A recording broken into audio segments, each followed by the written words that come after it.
So these are the parts you're going to need for any basic brake job. Doesn't matter if you're working on an E36, an E46, E60, whatever your BMW is. This is the basic stuff you're going to need. Well, you have your basic car jack. We recommend, if you can get one, get an aftermarket jack, but if not, you have your car jack, that's okay. Get a pair of jack stands. We just need one for this project. So get a pair of jack stands that are rated for the weight of your vehicle. The next tool you're gonna have is you're gonna have a basic breaker bar with, in this case, our wheel bolts are 17 millimeters. So you got a 17 millimeter socket at the end.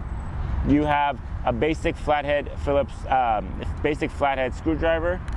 You have a set of open-end wrenches. You're gonna need a few different sizes for the brake job.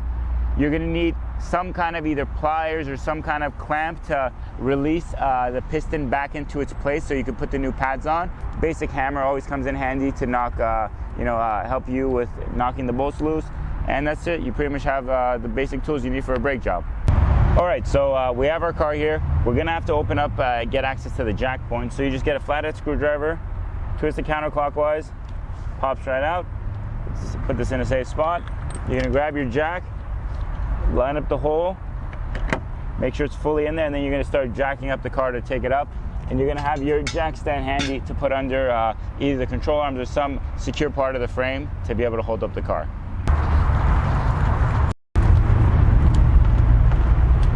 Hey, so we've jacked the car up, the wheel's free, and we're starting to take off the lug bolts. So we got a 17 millimeter socket. We've already loosened them, so we just gotta remove them. So just make sure when you take them off, put them somewhere safe where they're not gonna roll around or get lost. Once you have all the bolts off, you're just gonna slowly tug the wheel from side to side till it comes off the hub. When it comes off the hub, as a safety measure, I like to always put it underneath the car just in case the car slips or falls. There you are. Okay, so once you have the wheel off, you're gonna pretty much be looking at the caliper, the rotor, and the hub itself. You need to remove this clip right here, in this case on this E36 that we're working on. So you're gonna be pushing, there's a little pin that goes inside these two holes. You need to push out towards the back of the car, so you're gonna push towards the 9 o'clock position, and then you're gonna be able to pop it off. So, there you go, this one came out now. You gotta grab a socket. The socket that you have to grab is, you gotta grab a 7 millimeter hex socket, which you're gonna use to open up the screws that are holding on the inside portion of the caliper. This is the outside is the caliper bracket, the inside is the actual floating caliper. So remove the caliper itself. Take the screws off. So there's two of these bolts. They're pretty much the caliper retaining bolts in the back of this, the inner section of the caliper. And they're 7 millimeter hex. Once you remove these, the brake pad, especially the back pad, is fitted inside the caliper's ring. So the caliper's piston.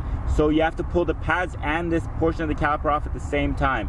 Pull back, and you kind of got to juggle back and forth.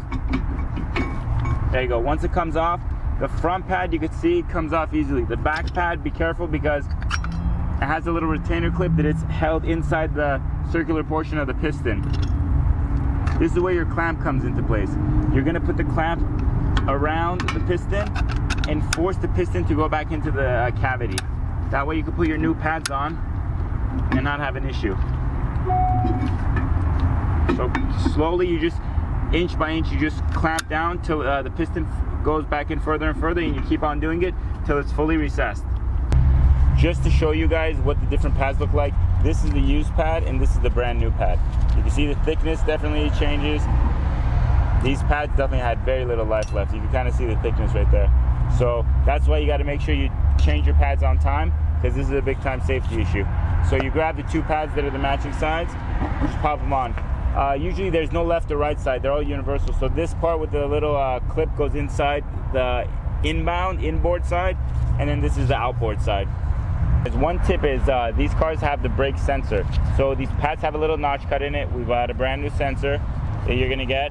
So you insert the sensor into the notch of the pad, and then you put it in there. So once that's in there, this sensor, when it's worn down to a certain point, it's gonna let you know on the dash, hey, your brakes are low, change your brakes. So it's a good safety feature also. Make sure you replace this sensor. You need to replace it every time you do your pads. So you have to pretty much clip this inner clip part inside the cavity of the piston. So line up the pins, make sure the pins don't scratch the boot on the outside of the piston. If you tear that boot, you might need a new piston because that's going to allow contamination to get to the brake reservoir. So once this is in place, push it in place. Now it's fully seated. This other pad, you're going to sit right here. This one's fully seated, and just slide it back over. So once you have the caliper back in place, you're going to grab these carriage bolts again and then pop them back into place and tighten them down to the correct torque setting. Check your owner's manual for the correct torque setting. All we got left is the retaining pin.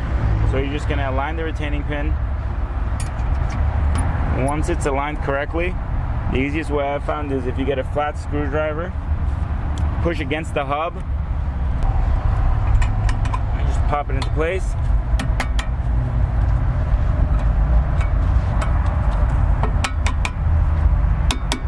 There you go. Once it's fully seated, you'll see there's little pins inside these holes. If those pins are fully seated, then you're good to go.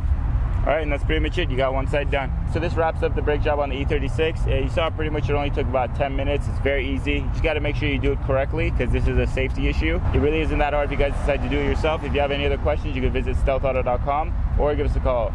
Thank you.